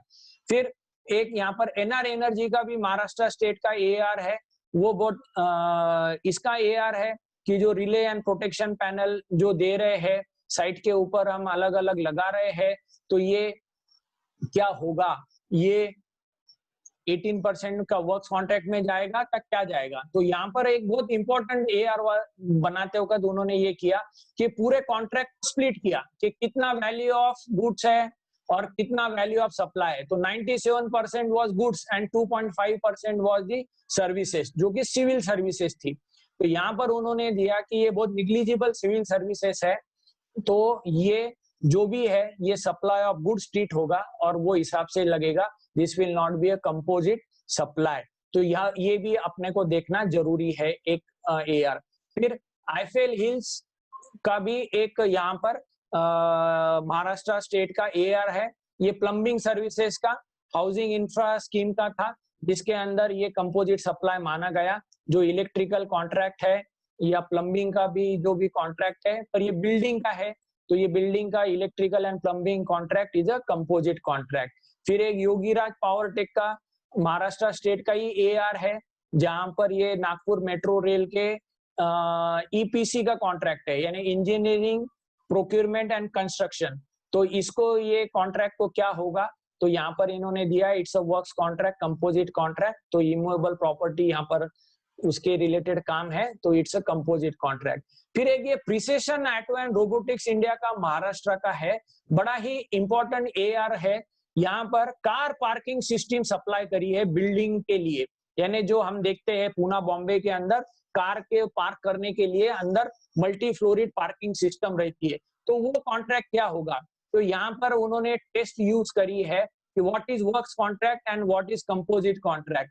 तो यहाँ पर उन्होंने यहाँ दिया है कि ये इमूवेबल प्रॉपर्टी का पार्ट हो रहा है कार पार्किंग सिस्टम, तो ये क्वालिफाई हो जाता है वर्क्स कॉन्ट्रैक्ट के लिए, तो कंपोजिट कॉन्ट्रैक्ट हो जाता है और वो हिसाब से इसका टैक्स लगेगा। और जब ये वर्क्स कॉन्ट्रैक्ट हो जाता है तो फिर हमने यहाँ पर कंपोजिट कॉन्ट्रैक्ट के लिए प्रिंसिपल एलिमेंट क्या है वो हमको देखना नहीं है, और हमको सीधा सीधा वर्क्स कॉन्ट्रैक्ट के हिसाब से उसका टैक्स निकालना है। तो ये एक इंपॉर्टेंट एस्पेक्ट है कि कंपोजिट कॉन्ट्रैक्ट अगर है और अगर वो वर्क्स कॉन्ट्रैक्ट बन गया तो फिर अब ये कार पार्किंग सिस्टम्स को वर्क कॉन्ट्रैक्ट ट्रीट करो और फिर उसको शेड्यूल एंट्री जो है सर्विसेज का देखो, ना कि ये पार्किंग सिस्टम का क्या रेट है टैक्स का। ये बहुत इंपॉर्टेंट एआर है। फिर हम एक ईएमसी का, वेस्ट बंगाल का भी एआर है, उसके अंदर अगर हम देखते हैं तो ये एक इंटरेस्टिंग एआर है। ये क्या एआर है कि फ्रेट चार्जेस जो है वो ट्रांसपोर्टेशन का वो उन्होंने सेपरेटली चार्ज किया। यहाँ पर इरेक्शन ऑफ टावर का था और ट्रांसमिशन लाइन का था। तो यहाँ पर क्या बोला उन्होंने, क्या हेल्ड किया कि freight and transportation is merely a component and not a separate and independent identity. So it become part of the composite supply and entire value 8% से लगाना, 18% से लगाना है। तो इन्होंने क्या किया था कि पूरे के पूरे बाकी कॉन्ट्रैक्ट के लिए 18% लगाया और फ्रेट के लिए कि ये सेपरेट कॉन्ट्रैक्ट है उसके लिए उन्होंने 5% लगाया। तो यहाँ पर आया कि नहीं, फ्रेट ये इंडिपेंडेंट कॉन्ट्रैक्ट नहीं हो सकता, उसकी आइडेंटिटी अलग से नहीं आ सकती, इसके लिए वो कंपोजिट सप्लाई का पार्ट हो गया। जो हमने सेक्शन 15 ऊपर देखा था वो यहाँ पर आ जाता है। Then we come to the next AR of Gujarat, underground pipeline का वर्क है। तो ये वर्क्स कॉन्ट्रैक्ट में आ जाता है। अब आते हैं हम appellate advance ruling Maharashtra state का, वेरी इंपॉर्टेंट, श्री कंस्ट्रक्शंस का, जो हमने ऑलरेडी डिस्कस कर लिया है। वो है मेन कॉन्ट्रैक्टर टू सब कॉन्ट्रैक्टर। ये 12% का जो है ये रेलवेज के केस में अप्लाई होता है क्या? भले ही वहां पर मेंशन नहीं है, नोटिफिकेशन के अंदर वो मेंशन नहीं है कि ये सब कॉन्ट्रैक्टर के लिए एप्लीकेबल होता है क्या, पर क्या यहाँ पर आया, what is held in this?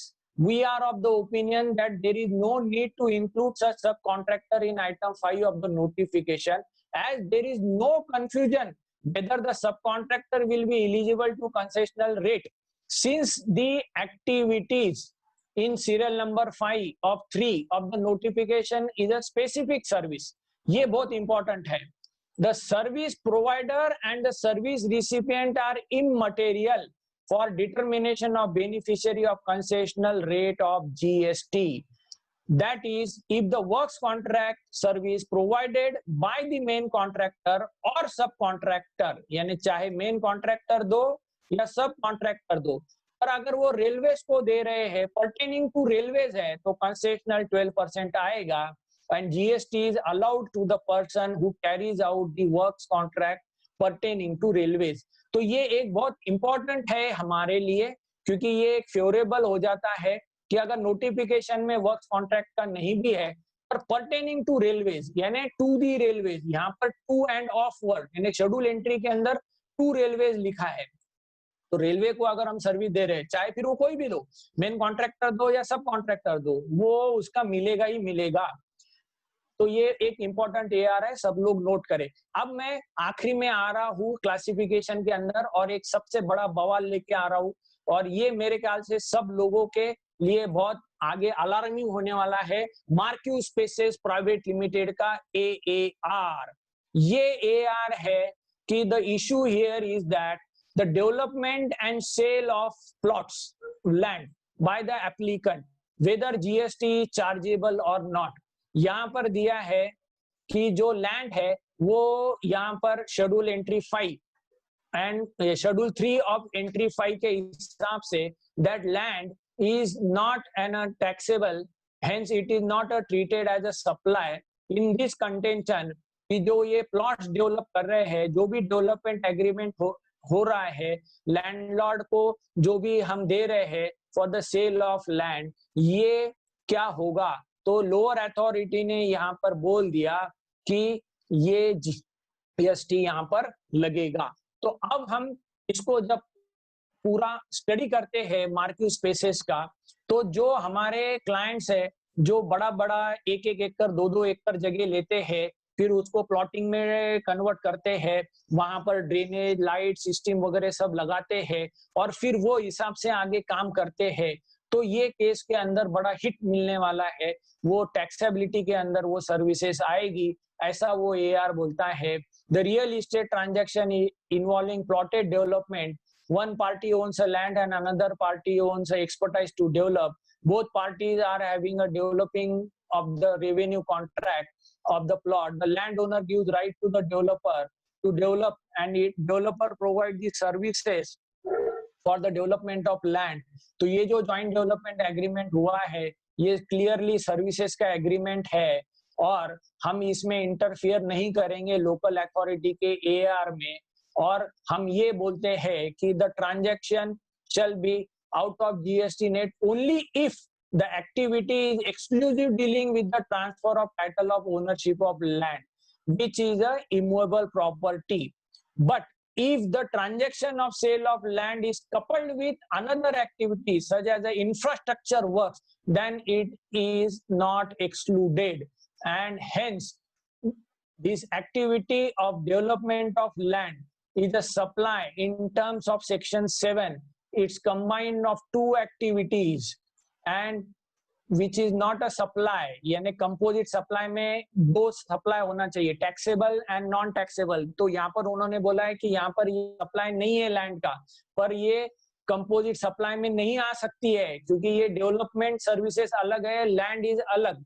तो ये केस के अंदर हम इसको जीएसटी में चार्ज करेंगे, पूरे वैल्यू के ऊपर जीएसटी लगेगा, पूरी की पूरी डेवलपमेंट सर्विसेज हो जाएंगी, लैंड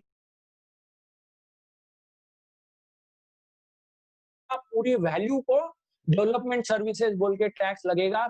ऐसा ये मार्क्यू का एआर है, सब लोग इसके ऊपर ध्यान दे। ये कंपोजिट सप्लाई का जो 2 टैक्सेबल सर्विस है उससे बाहर निकाला है और इसके वजह से इसको चार्ज किया है।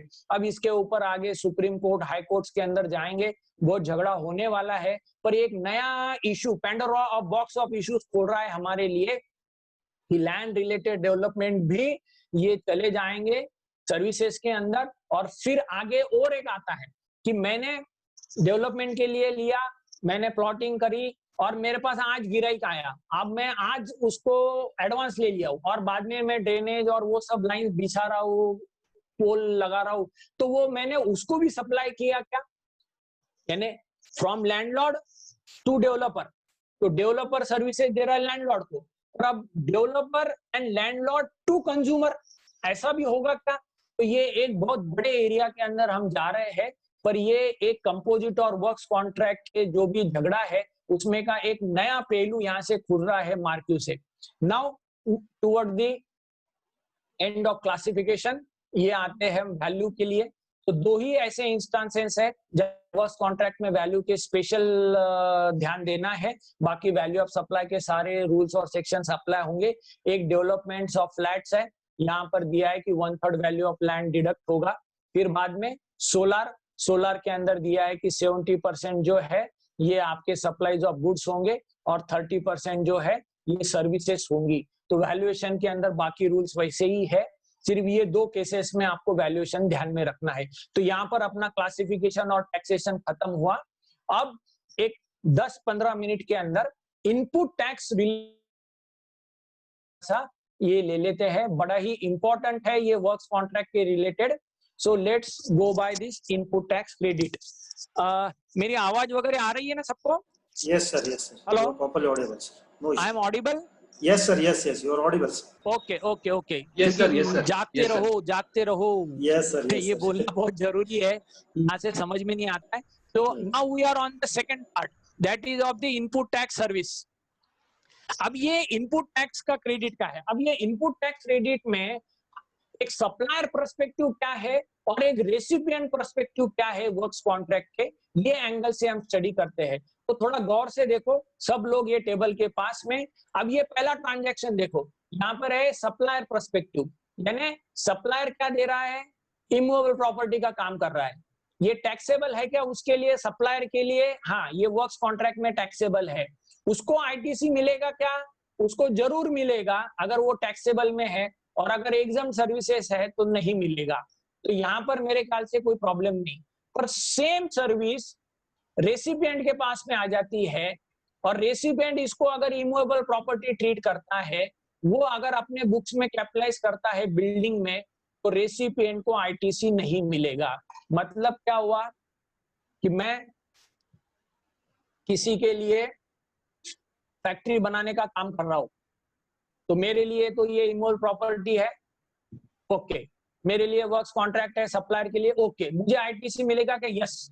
पर जो रेसिपिएंट है उसके लिए मैं फैक्ट्री बिल्डिंग बना रहा हूँ, वो उसके लिए इमूवेबल प्रॉपर्टी बन रही है, वो कैपिटलाइज कर रहा है, तो नो आईटीसी। पर अब आगे चलते हैं, नेक्स्ट ट्रांजैक्शन इमूवेबल प्रॉपर्टी का ही है, वर्क्स कॉन्ट्रैक्ट का ही है सप्लायर के लिए, उसके लिए आईटीसी टैक्सेबल है तो मिलेगा। पर ये रेसिपिएंट जो है उसके लिए ये मूवेबल प्रॉपर्टी हो रही है, ये प्लांट एंड मशीनरी हो रही है, क्योंकि प्लांट एंड मशीनरी का फाउंडेशन जो है ये मूवेबल प्रॉपर्टी बन जाएगा, वो इमूवेबल प्रॉपर्टी नहीं रहेगा, ऐसे जजमेंट्स भी है, तो मुझे आईटीसी मिलेगा। भले ही वो वर्क्स कॉन्ट्रैक्ट है सप्लायर के लिए इमूवेबल प्रॉपर्टी का, पर मेरे लिए वो मूवेबल प्रॉपर्टी बन रही है, तो मुझे वो एज अ रेसिपिएंट आईटीसी मिलेगा। Now we come down to the next transaction, immovable property का ट्रांजैक्शन है, और ये इमूवेबल प्रॉपर्टी मेरे लिए पर से है, पर I am putting it on revenue, I am not capitalizing, it's a repairs to building, तो मुझे आईटीसी मिलेगा, क्योंकि ब्लॉक क्रेडिट के अंदर रिपेयर्स टू बिल्डिंग का आईटीसी मिलता है, कैपिटलाइज किया आपने तो नहीं मिलता। तो यहां पर ये तीनों इमूवेबल प्रॉपर्टीज है, पर यहां पर अगर कैपिटलाइज किया तो नो आईटीसी, कैपिटलाइज किया, पर प्लांट एंड मशीनरी है तो आईटीसी, रिपेयर्स को डाला तो यस आईटीसी। अब मैं चलता हूं नेक्स्ट, कंपोजिट सप्लाई। किसके लिए कंपोजिट सप्लाई है? सप्लायर के लिए, वो मूवेबल प्रॉपर्टी दे रहा है, पर मेरे लिए इमूवेबल प्रॉपर्टी हो रही है एज अ रेसिपिएंट, मैं उसको बिल्डिंग में डाल रहा हूं। एग्जाम्पल क्या है? मैंने अलग से सीमेंट लिया और सीमेंट के ऊपर फ्रेट लग के आया, तो ये मेरे लिए कंपोजिट सप्लाई हो गया। किसके लिए कंपोजिट सप्लाई हो गया? ये सामने वाले के लिए, दुकानदार के लिए, जिसने सीमेंट दिया है, तो उसने सीमेंट और फ्रेट का दोनों मिलके मेरे को लगा दिया बिल, पर मेरे लिए ये बिल्डिंग में कैपिटलाइज कर रहा हूं, तो नो आईटीसी। फिर मूवेबल प्रॉपर्टी है, वो सप्लायर के लिए कंपोजिट कॉन्ट्रैक्ट है, मेरे लिए भी मूवेबल प्रॉपर्टी बन रही है, मैंने उसको प्लांट एंड मशीनरी के अंदर कैपिटलाइज किया हूं। What is the example?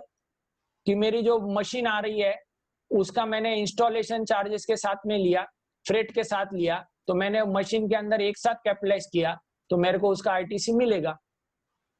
अब आते हैं छठा प्रपोजल, ये है मूवेबल प्रॉपर्टी। ये मेरा कंपोजिट कॉन्ट्रैक्ट है एज अ सप्लायर, तो मुझे तो मिलेगा, टैक्सेबल है तो आईटीसी। अब यहाँ पर ये इमूवेबल प्रॉपर्टी बन रही है पर से, क्योंकि ये रिपेयर्स टू बिल्डिंग है, फिर भी मुझे आईटीसी मिलेगा। तो आप सबको मुझे यही बताना था कि वर्क्स कॉन्ट्रैक्ट के केस में रेसिपिएंट के लिए आईटीसी का जो हिसाब है वो पूरा के पूरा कैपिटलाइजेशन के ऊपर है, कि अगर कैपिटलाइज किया तो नो आईटीसी, नो आईटीसी। अगर उसने कैपिटलाइज नहीं किया बिल्डिंग के लिए तो उसको yes ITC. Now we come down to the sections. तो अब ये ब्लॉक क्रेडिट के कुछ सेक्शंस है। द मोस्ट इंपॉर्टेंट सेक्शन है 17.5.2। यहाँ पर क्या है कि वर्क्स कॉन्ट्रैक्ट के सर्विसेज ले रहा हूं मैं, और मैं उसको इमूवेबल प्रॉपर्टी ट्रीट कर रहा हूं other than plant and machinery. अगर मैं इसका आगे बिजनेस करता हूं तो मुझे ये ब्लॉक नहीं होगा, नहीं तो मुझे आईटीसी नहीं मिलेगा। क्यों नहीं मिलेगा? क्योंकि मैं सीमेंट, रेती वगैरह लेके मैं खुद ही फैक्ट्री बना रहा हूँ, मटेरियल मैं ले रहा हूँ, सर्विसेज अलग से ले रहा हूँ, तो ये मेरे लिए नहीं बनेगा। फिर मैं कंस्ट्रक्शन कर रहा हूँ इमूवेबल प्रॉपर्टी का other than plant and machinery on his own, sorry ये ओन वाला आया, ये मैंने कॉन्ट्रैक्टर से पूरा बिल्डिंग बना के ले रहा हूँ, यानी ऊपर वाला जो है ये मैं पूरी की पूरी स्क्वायर फीट के रेट से बिल्डिंग बना के ले रहा हूँ, तो भी नहीं मिलेगा। अलग अलग से सीमेंट, रेती भी लूंगा, स्टील भी लूंगा, तो नहीं मिलेगा ऑन हिज ओन। तो ये 17C, सी यानी कॉन्ट्रैक्टर, डी यानी मैं खुद कर रहा हूं, तो 17.5C के अंदर भी ब्लॉक कर दिया क्रेडिट, 17.5D में भी मेरे को ब्लॉक कर दिया क्रेडिट। पर नीचे एक बहुत इंपॉर्टेंट एक्सप्लेनेशन दिया है, एक्सप्लेनेशन दिया है कि what is mean by construction, और यहां पर उन्होंने दे दिया है except to the extend of capitalization of the said property, वही कंस्ट्रक्शन में आएगा। तो मेरे लिए मोस्ट इंपॉर्टेंट हो गया कि मुझे जो कंस्ट्रक्शन का मैं काम कर रहा हूँ वो मुझे यहाँ देखना है कि मैं बिल्डिंग बना रहा हूँ तो मैं कंस्ट्रक्शन का काम कर रहा हूँ, और बिल्डिंग के लिए मैं कैपिटलाइज कर रहा हूँ इमूवेबल प्रॉपर्टी के अंदर, तो मुझे आईटीसी नहीं है। यहाँ पर दिया है to the extend of capitalization, यानी अगर मैं रिपेयर्स का बिल्डिंग करता हूँ तो मुझे मिलना चाहिए, अगर मैं P&L को डालता हूँ बिल्डिंग का खर्चा तो मुझे आईटीसी मिलना चाहिए। फिर नीचे और एक एक्सप्लेनेशन दिया है 17.5 में, and this is the crux of all ITC issue which are forthcoming. यहाँ पर दिया है कि प्लांट एंड मशीनरी क्या है, यानी इमूवेबल प्रॉपर्टी डिफाइन नहीं करी है, बिल्डिंग डिफाइन नहीं करी है, पर प्लांट एंड मशीनरी डिफाइन कर दिया है, और प्लांट एंड मशीनरी के अंदर उसका फाउंडेशन और स्ट्रक्चर को ऐड कर दिया है, स्ट्रक्चरल सपोर्ट को ऐड कर दिया है, पर क्या एक्सक्लूड किया है? अब इसको एक्सक्लूड किया मतलब क्या? निगेटिव, निगेटिव मतलब अभी ब्लॉक क्रेडिट है, ब्लॉक क्रेडिट के अंदर प्लांट एंड मशीनरी को बाहर किया है, पर प्लांट एंड मशीनरी से इनको बाहर किया है, मतलब इनके ऊपर आईटीसी नहीं मिलेगा। इसके ऊपर नहीं मिलेगा, लैंड बिल्डिंग के ऊपर आईटीसी नहीं मिलेगा। और सबसे गले की हड्डी ये है अदर सिविल स्ट्रक्चर, ये वर्ड आने से पूरे आगे झमेले हो रहे। फिर टेलीकम्युनिकेशन टावर पे भी आईटीसी नहीं मिलेगा, pipelines laid outside the factory premises को भी आईटीसी नहीं मिलेगा। ये भी एक बड़ा इशू होने वाला है, क्योंकि फर्दरेंस ऑफ बिजनेस में मैं पाइपलाइन यूज कर रहा हूँ, मेरा ऑयल सप्लाई का काम है, तो भी नहीं मिलता है। चलो हम फोकस करते हैं ऐसे सिविल स्ट्रक्चर के ऊपर कि वो प्लांट एंड मशीनरी का पार्ट होता है तो आईटीसी मिलेगा, वो सिविल स्ट्रक्चर अगर इमूवेबल प्रॉपर्टी हो गया, बिल्डिंग में चला गया, तो आईटीसी नहीं मिलेगा। और इसी के ऊपर आगे बहुत सारे एआरस और जजमेंट्स आ रहे हैं। तो अब हम लेते हैं ब्लॉक क्रेडिट्स के जजमेंट्स। तो विच आर दिस जजमेंट्स? एक सबसे इंपॉर्टेंट है, सब लोग नोट डाउन कर लो, और मेरे ख्याल से पता भी होगा कईयों को, पर it is very important. Safari retreat का उड़ीसा हाईकोर्ट का जजमेंट, यहां पर एक आर्गुमेंट आया है कि 17(5)D जो है ये सीमलेस क्रेडिट फ्लो तोड़ रहा है। यहाँ पर आईटीसी जो नहीं दे रहे, ये अनजस्ट है, आर्बिट्रेरी है, कॉन्ट्राडिक्टरी है बेसिक रैशनल ऑफ जीएसटी। इन्होंने एक अपना खुद का, सफारी रिट्रीट वालों ने खुद का एक मॉल बनाया और उन्होंने ये बोला कि भाई ये केस के अंदर जो भी मेरी प्रॉपर्टी बन रही है, मैं आगे रेंट पे देने वाला हूँ, तो आगे मेरा बिजनेस आने वाला है रेंटिंग ऑफ प्रॉपर्टी, तो ये जो भी है ये गलत है। और हाईकोर्ट ने ये बोला कि यस इट इज रॉन्ग। और क्या ऑर्डर दिया है? तो इसका मतलब ये हो रहा है कि जो भी जगह हम बनाएंगे, बिल्डिंग बनाएंगे, अगर हम रेंट पे दे रहे हैं, आगे बिजनेस कर रहे हैं, तो उसका आईटीसी मिलना चाहिए। तो क्या ऑर्डर है? ऑर्डर ये दिया है कि सीजीएसटी एक्ट ये यूनिफॉर्म लॉ होना चाहिए, कलेक्शन ऑफ टैक्स वगैरह आना चाहिए। अब ये 17(5)D जो है ये बहुत ही नैरो वर्डिंग्स के से काम चल रहा है, इसका ऑब्जेक्ट फुलफिल नहीं हो रहा है।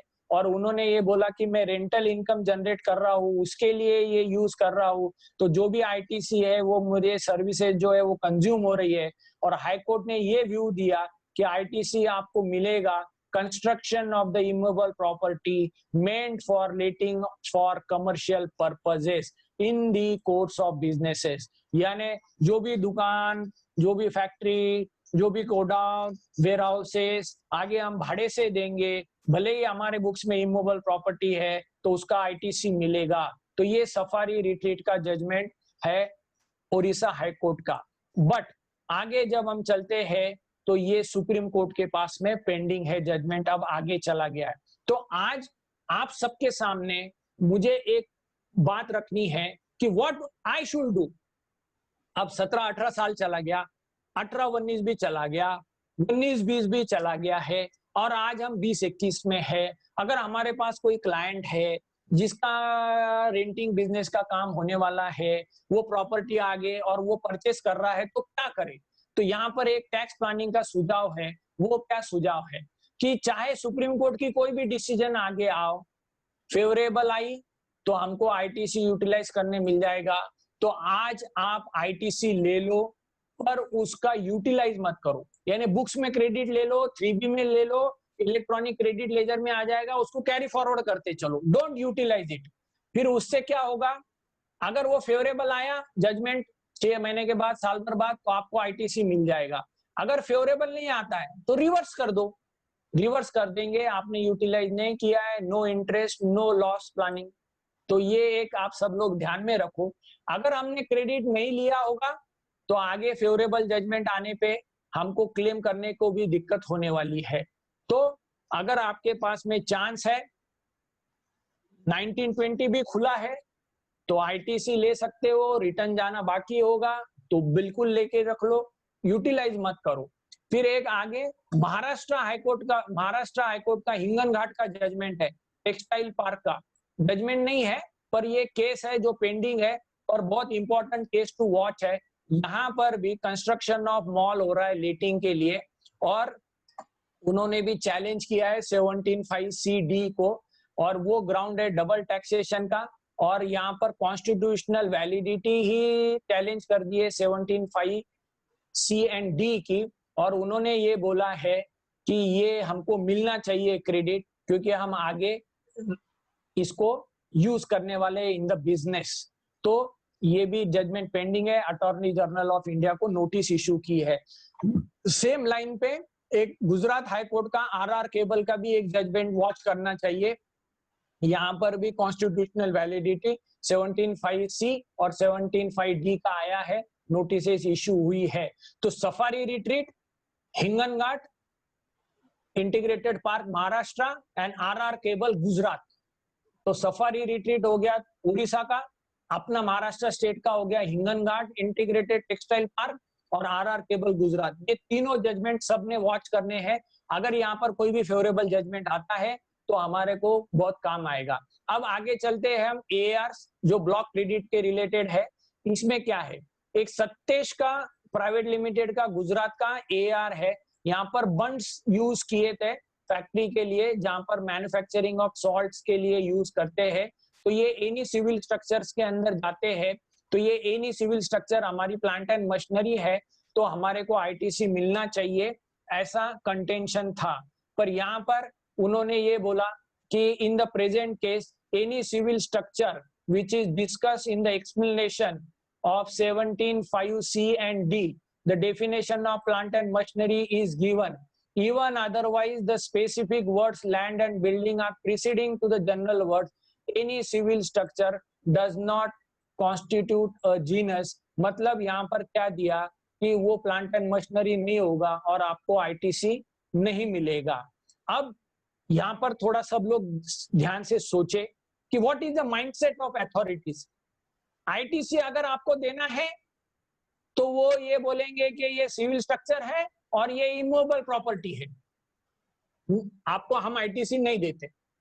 पर वहीं अगर रेट ऑफ टैक्स की बात आती है, कंपोजिट सप्लाई की बात आती है, वर्क्स कॉन्ट्रैक्ट की बात आती है, और अगर वहां पर लोअर टैक्स रेट अगर आता है वर्क्स कॉन्ट्रैक्ट को, तो वो उसके अदर व्यू दे देंगे कि no no no no no no, this civil structure is a plant and machinery. तो ये बहुत इंपॉर्टेंट है कि आप एआर किस एंगल से मांग रहे हो। आईटीसी के एंगल से मांग रहे हो आप या टैक्स रेट